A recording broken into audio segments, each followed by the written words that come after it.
few hours into the Edo State governorship election, the three major political parties, the Labour Party, People's Democratic Party, and All Progressive Congress, the Christian Association of Nigeria, and former President Goodluck Jonathan have taxed the Independent National Electoral Commission and security agencies on credible balloting. The call came as fears of violence marring the election heightened yesterday, with suspected thugs clashing as INEC distributed sensitive election materials. Also, protesting youths and women besieged the palace of the Okumagbe of Wano Kingdom in Etsako local government area of Edo State, demanding the immediate release of PDP leaders arrested across the council area by the police.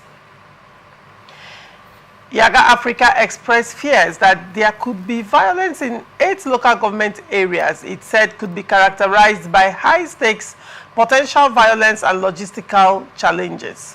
The group identified the local government areas at Ikpoba Oka, Oredo, Ego, Ovia Southwest, Ovia South Northeast, Esan Southeast, Etsako West, and Etsako East. This came as Police Service Commission personnel arrived Edo, read riot acts to police personnel, and released phone numbers through which erring police officers should be reported. What do you have to say to this, everything going on in Edo Guber? Do not forget that an interesting story broke yesterday as well, in relation to the Edo State election today, that the APC candidate Obeblo has been disqualified by the court, and much later, you know, it was all over the tabloids that that was fake news. Now the question will be, who are the people masterminding this? What could be the reason for this? And do not forget that a Guber candidate of another political party even had to step down in face of the do-or-die statement by Obaseki. But then, Ifeanyi, what do you make of this story and Edo Guber generally? Today is that tomorrow we have been longing and awaited yesterday in Edo State. Edo people decides if the powers that be, if INEC, the umpire, allows a level playing field, because in this vein, all eyes on INEC, all eyes on the police, all eyes on the other sister security agencies to do the needful, and it is part of the political gimmicks that the opponent can use any means available and necessary to smear the candidacy or candidature of an opposing political party. Especially, you know that APC is the major opposition in Edo State. Before this election, you know, it was a 2-horse race, but now it's the 3-horse race, given the en route of Labour Party during the 2023 general elections. And also, don't forget that Labour Party won the presidential polls in Edo State. So if wishes are horses, you should know that the pendulum will really swing to the surprise of everyone, because of the majority of the voters are youths, and those youths were those who made that loud statement during the 2023 presidential elections. And also APC, as a party at the center, has not really helped in projecting their candidate, in making the candidate have a smooth ride, you know, by the kind of policies they turn out, and the hunger and the supersonic hike inflation in food prices, and the premium motor spirit hike in Nigeria, and the Maradona dribbling skill of an NMPCL, you know, and the Dangote refinery. So these are some of the things that will play out today if there is a level playing field. These are what will inundate the minds of the average Edo man as they are going to cast their vote. If you are selling your vote for $1, for $20, for $50, be sure that you're mortgaging the next 4 years. So these are, I know that these kind of messages and political gospel and political jargons must have been preached to them, but it's left for them to do the needful, especially as those who are going to vote have turned 18 and above. Somebody that is even in primary school today knows what is happening in Nigeria, not to talk about somebody who is 18 years and above. So be that as it may, the police reading the Riot Act is no surprise, because we had last week or early this week when the Inspector General of Police, when the Chief of Army Staff in the person of Christopher Musa read the Riot Act and said their commitment about the real rule in Edo State. And again, police deploying about 35,000 personnel in Edo State. I mean, today we are now hearing that there is a fallout, skirmishes around the INEC offices during the distribution. What could cause that kind of skirmish is when there is no open door and seemingly a transparent process, because you will not expect the party in power, which is PDP, that should have all the apparatus within the state level, and INEC being a federal commission also may allegedly be influenced by the federal might, which is what the APC should be banking on. So you will expect that kind of power play. And what will be the role of INEC? To be an unbiased umpire. You should let everything be laid open at the table. Let Dick, Tom, and Harry see what is going on. But when there is all these shenanigans and skirmishes, that is where you will see this fallout. And in some of the areas that have been mentioned, these are where the battle will be contested.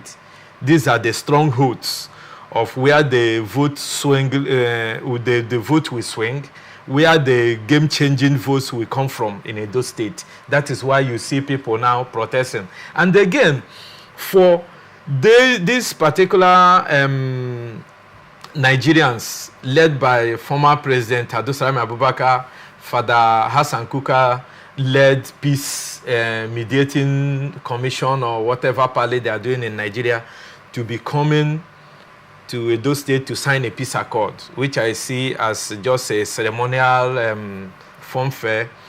But they failed in their duty as elder statesmen and what they project themselves about to, midwife the release of those PDP stalwarts that were, arrested on political ground. It's a failure on their part, Laurentia, because these are the anger of the youth who are protesting. How will they not be able to vote and participate in an election that concerns them politically and as citizens of Edo State? This is uncharitable and unfair on the part of the IGP, Ebetokun.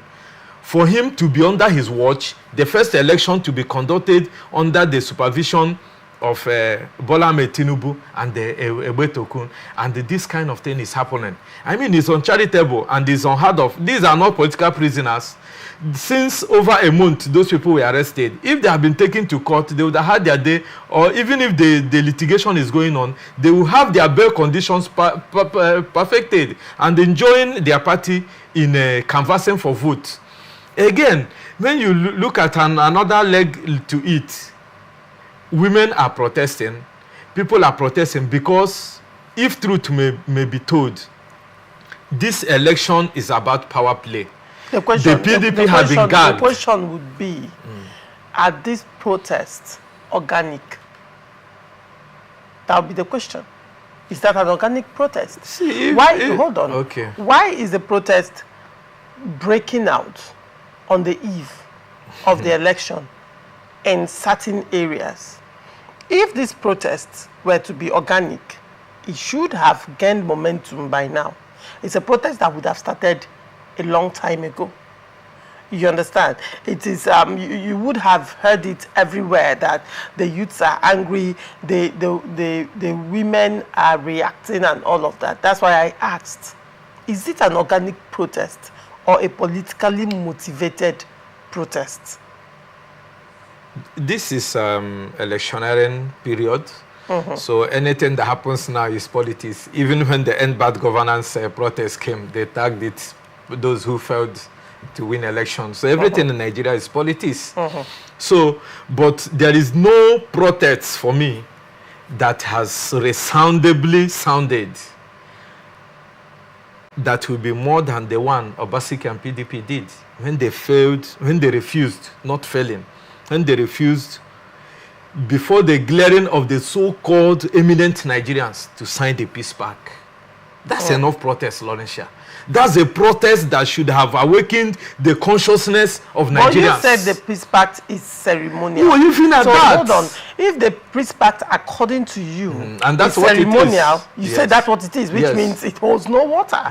It has no bearing. But it will have created an avenue. Hold on. It has no influence in the grand scheme of things politically. So if it's that irrelevant, how then is it an avenue to make a resounding protest? Hey, but they spoke to the camera. This is Nigeria.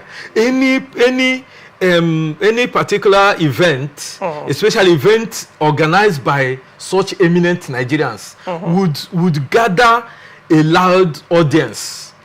Will have that, would have that far-reaching, influence among the public opinion court, among what LBS Equestrian we call the office of the citizens.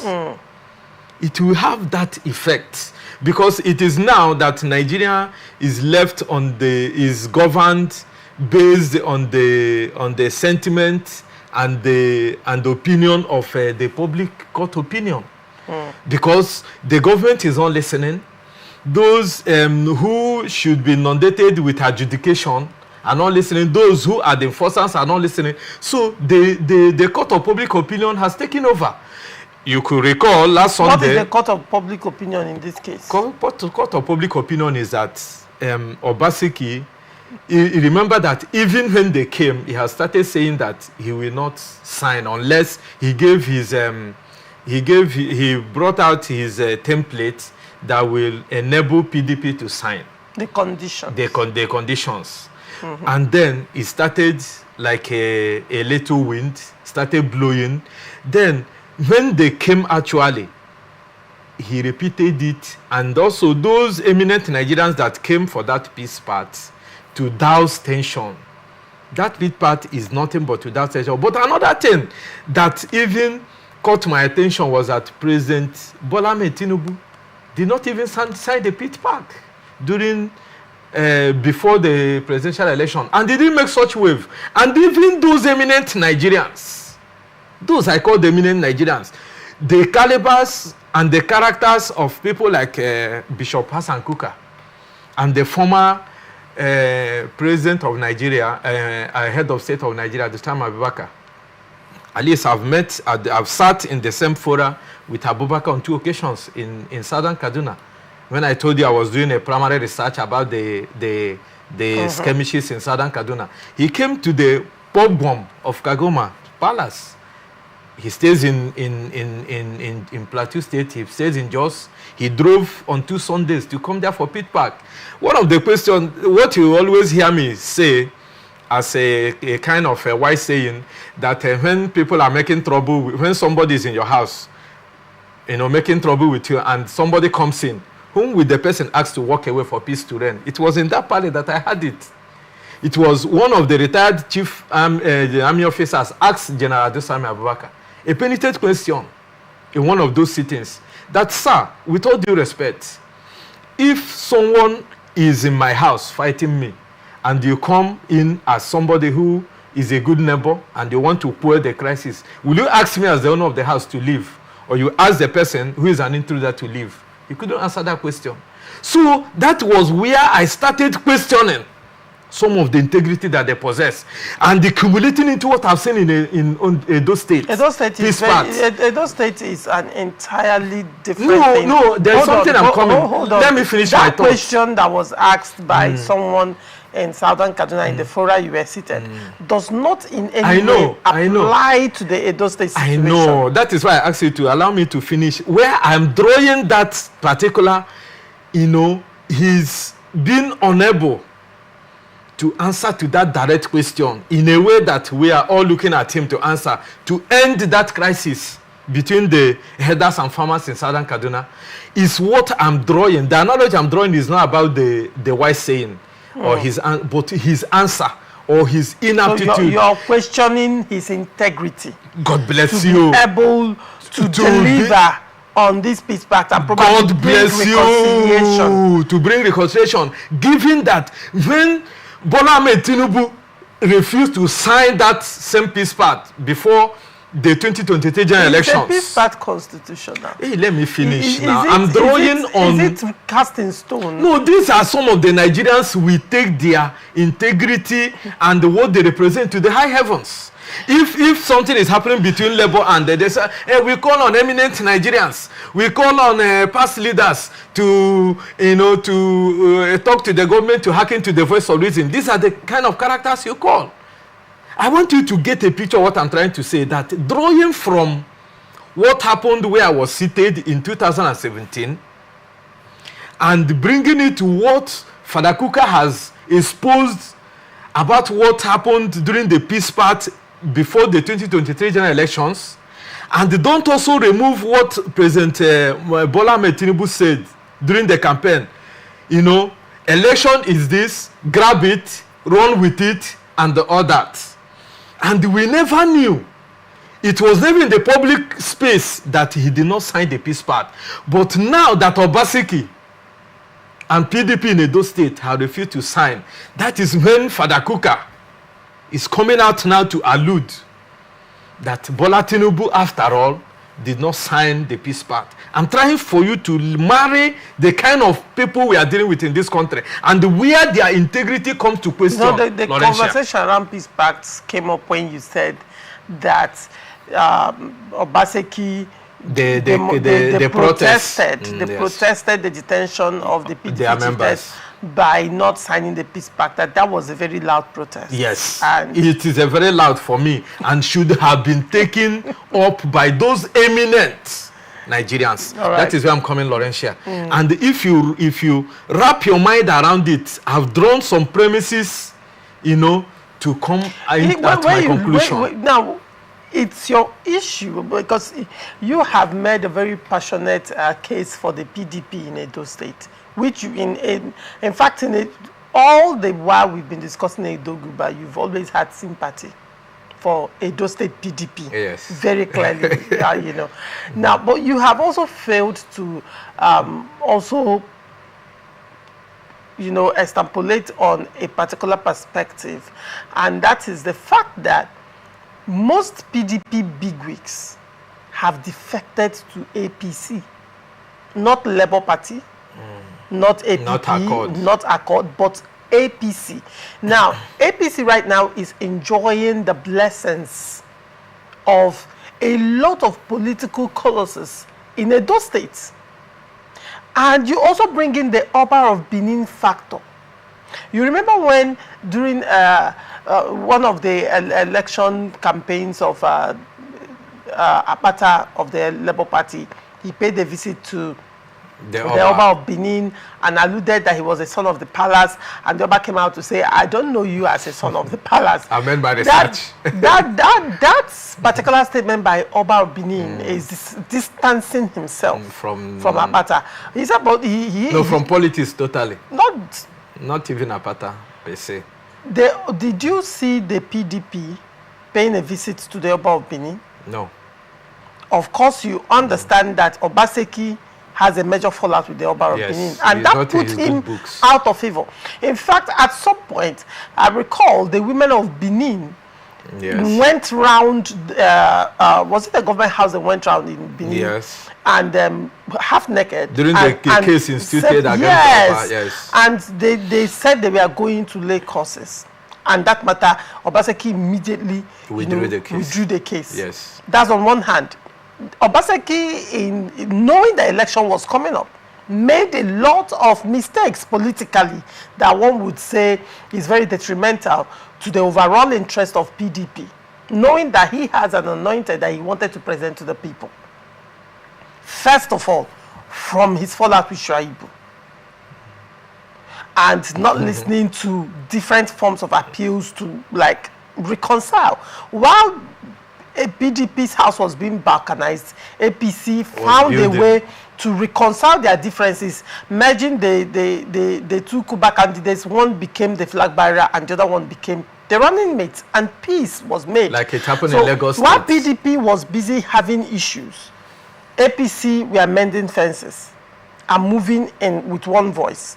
Labour Party, on the other hand, also had their issues after their primaries because Apata's candidacy was challenged even up until last week. Yes. And you recall that the Obedience at some point pulled out to support the APC. Yes. And as at yesterday in the news, some factions of Obedient movement again are also supporting the APC. Now, Ibinedion has moved, Emaswebo has moved, and even some political parties Alimikan has moved. I mean, do we talk about Danobi? The suspension of Danobi, how was that a smart move? No, it suspending wasn't. The South Vice Chairman, suspending him, and then he moved to. These people move with their influence. They move with a good percentage of the electorates. So when you're saying PDP is being gagged, have you also looked at how PDP themselves imploded internally in face of an upcoming election, knowing that they have a very strong opposition to face? And while they were imploding, APC was busy wooing disgruntled members, disgruntled strong men of the PDP. They wooed them to their side. You recall? So these are the issues you cannot remove yourself from.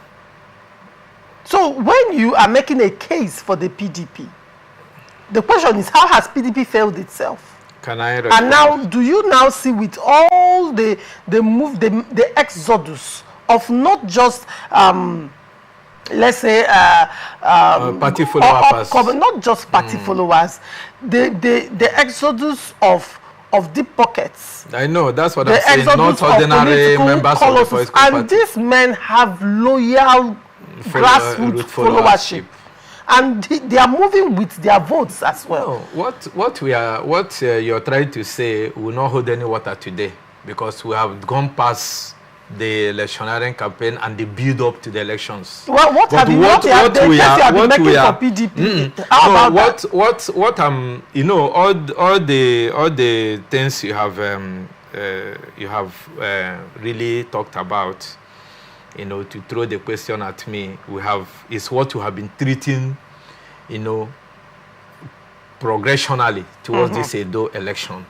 Progressionally, I've been involved, and you also failed to make mention that, in as much as I try to be sympathetic to PDP, in the way they are being treated when it comes to what the federal input should be, being neutral in this case, especially with INEC and the police. Are you saying INEC is not neutral? No. We have just seen how the distribution of sensitive material turned chaotic. No, hold on. Turned chaotic. Then let me reread that. Let me reread that. No, you misinterpreted it.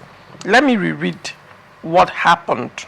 They said the call came as fears of violence marring the election heightened yesterday, with suspected thugs clashing as INEC distributed sensitive election materials. It did not say that the thugs were clashing with INEC.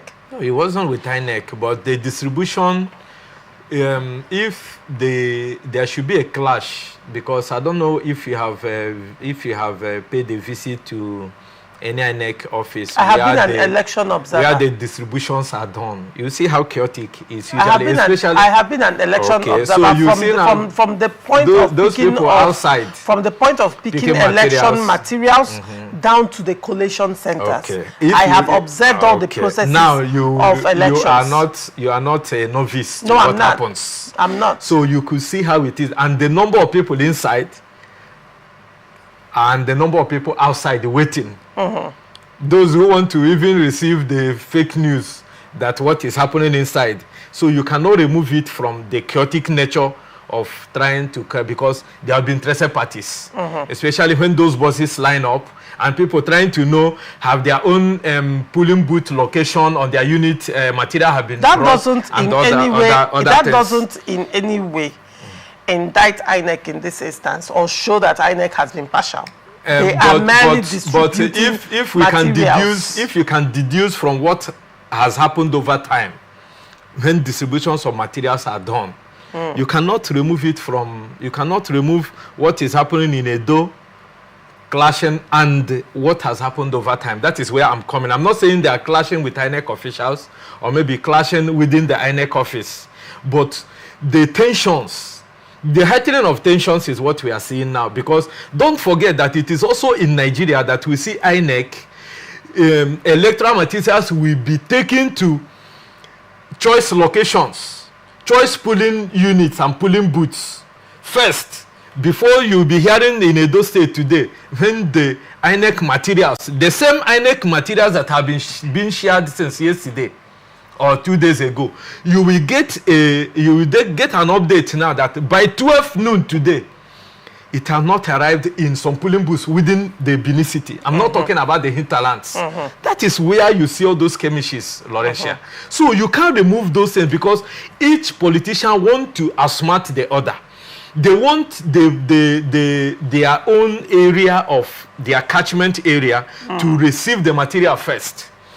They will now use that same skirmishes to delay their opponent's place getting a fair advantage. That is where I'm coming from. But if you had also listened to my conversations surrounding Obaseki and the election, I've always told you that Obaseki, even on Monday, I said it when I appeared on the open conversation, that Obaseki has shot himself on the foot. It is not what we are discussing now, because this is Edo decides today. Anything that we are talking about now is that Obaseki is already late. Obaseki started chastising Shaibu, who stood with him. I also made mention that Obaseki is not new for people to dump him in the middle of the sea. Obaseki has witnessed a mass exodus of even his cabinet members. Even this one, we are not even hearing that his cabinet members has left him.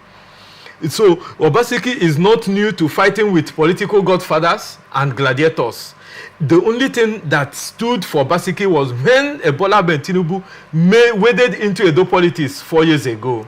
The Edo people rose up and said Edo is not Lagos, and they decided and stood their ground. So in what is happening in Edo State of today, Obaseki has lost his followership, he has lost his political friends.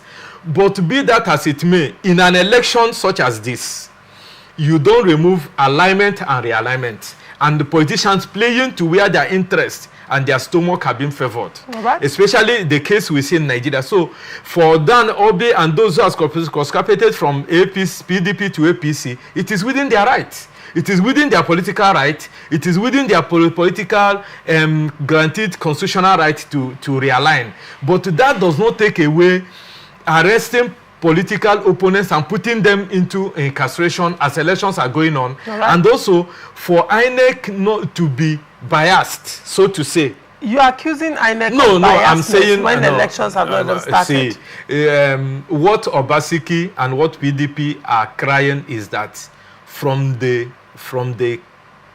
climate we can see. What climate?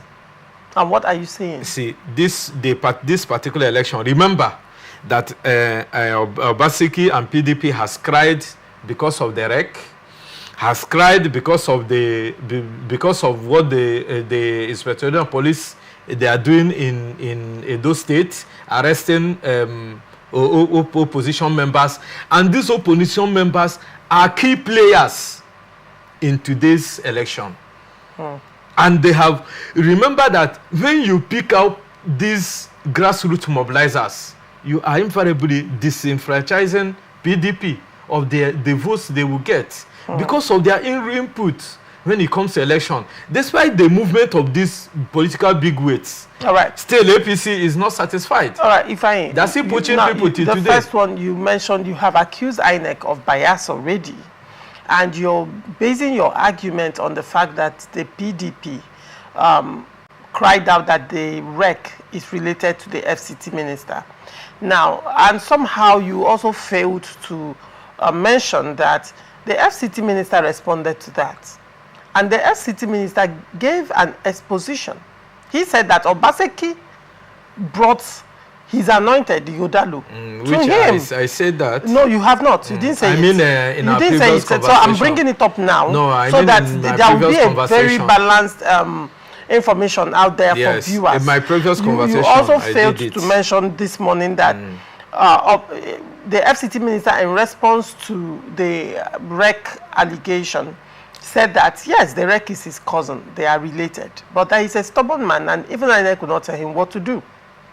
That's on one hand. However, the most interesting part for me was that Obaseki brought Ighodalo, the PDP candidate, to him to seek his support and his blessing. And the FCT minister told him point blank he will not support him. Do not forget that the FCT minister was also instrumental to the emergence of Obaseki. And even before the inauguration, or even, I think shortly after 2 weeks after the election, 2 weeks after, Obaseki turned against the FCT minister, just like he turned against Shaibu, who fought Oshomole, his political godfather, to bring him into power. Yes. These are, I mean, they are precedents that you cannot sweep under the carpet. Of course. So it's more like probably Obaseki's political actions. He's now reaping the consequences of the actions he took in the past. So the FCT minister came out to say that he told him point blank he will not support him. And after he told him that he will not support him, Obaseki suddenly remembered that the wreck is related to the FCT minister. Why didn't he cry out all the while? He has been a wreck for 1 year in Edo State, and nobody talked about it, nobody mentioned it, probably because he was hoping that the FCT minister, being a PDP man, would throw his weight behind him. And when the FCT minister removed himself from the Edo election, suddenly he begins to cry foul. Now, if the FCT minister did not respond to that, Nigerians wouldn't have known that Obaseki went behind with his candidates to go and beg for the FCT minister's support. No, even if Obaseki does that, no. Hold on. These are the issues. When you're questioning the biasness of INEC because the FCT minister's cousin is the wreck can be related to anybody actually in the political ecosystem. So the second question is, should his career be stopped because his brother is a politician? That should be the question. Should his career be stopped because his brother is a politician? That's not a fair thing to say, because I wouldn't want anybody stopping my career. Because, and secondly, this is not the first time he's a wreck, and so far we are yet to get information that in the places he acted as wreck had so and so infractions with respect to electoral malpractices, or we are yet to get that information. If there were information indicting him in the past, I am sure that PDP and Obaseki would have brought it up as a superior argument to pressure for the removal of the neck. So since we don't have any mudslinging, any form of indictment against the man, why question his integrity when so far in that career he has not done otherwise?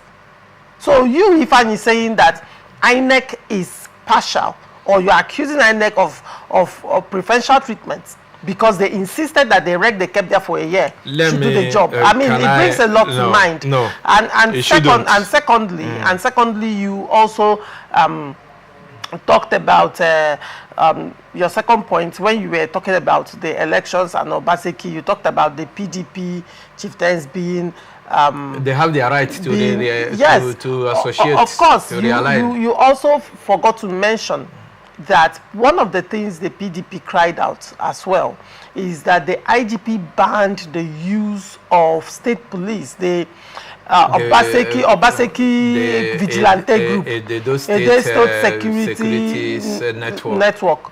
The IGP banned it, and Obaseki was crying out that that should not be.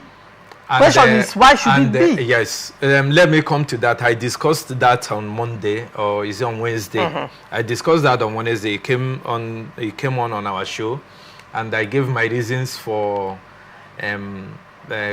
disagreeing with the police not to go ahead with those vigilante groups. But let me start from here.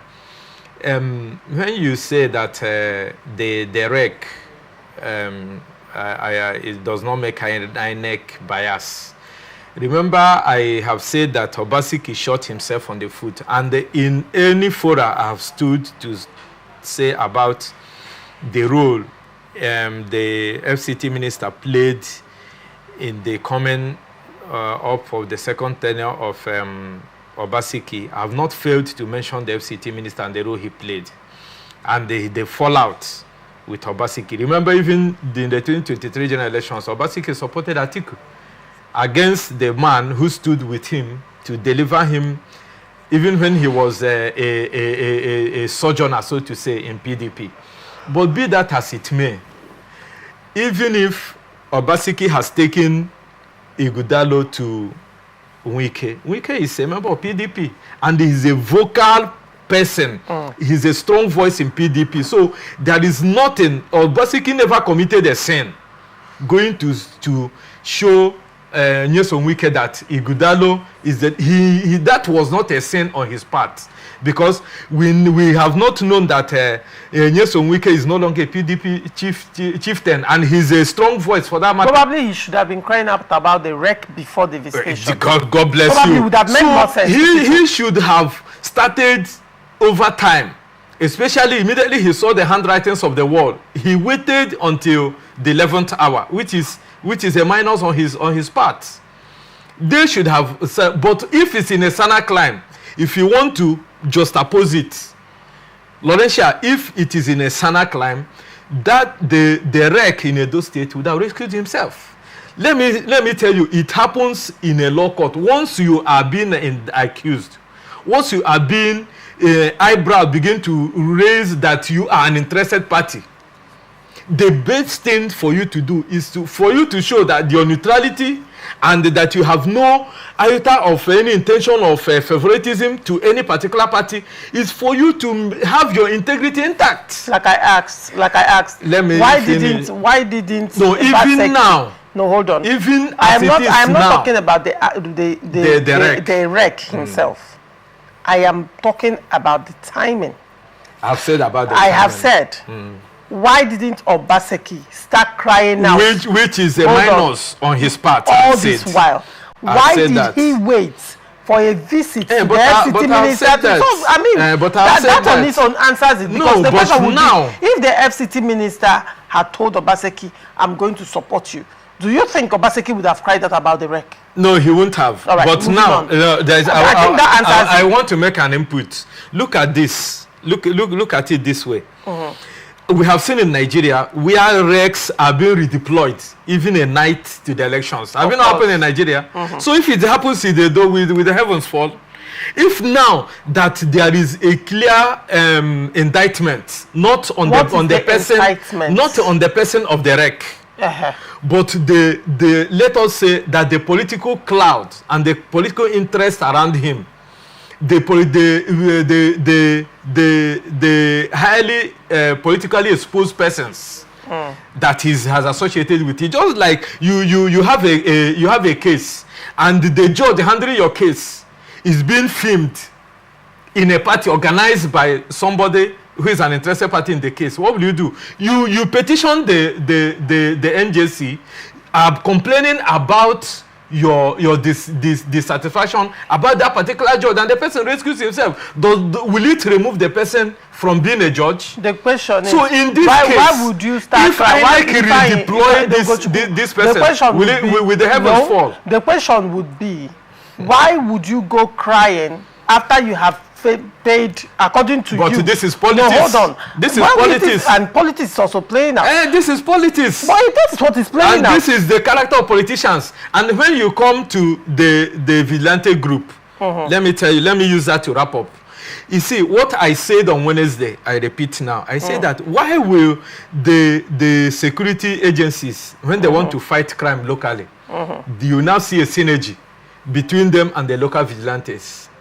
When it comes to election, they are now removed. But these are the same people who know those who will buy vote, who will be they would